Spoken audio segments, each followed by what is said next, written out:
হাদিসে গাজওয়াতুল হিন্দের কথা এসেছে, এর আমি কি হিন্দুস্তানে যুদ্ধ হবে মুসলিম সেনাদের, এটাই ঠিক। কবে হবে এখনো কিছু স্পষ্ট বোঝা যায় না।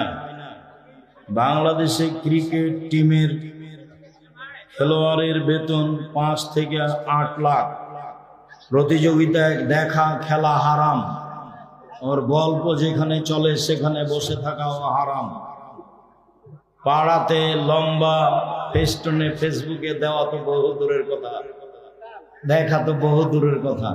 এগুলো হলো কুকুর শ্রীগালি জীবন, হয়ে হুল্লাড় হই চই হাত তালি। যাদের বিদ্যা নেই বুদ্ধি নেই তারা এগুলো করে। নিম্ন শ্রেণীর মানুষ যারা, মনে কিছু নিও না, এগুলো ইতর শ্রেণীর মানুষের কাজ।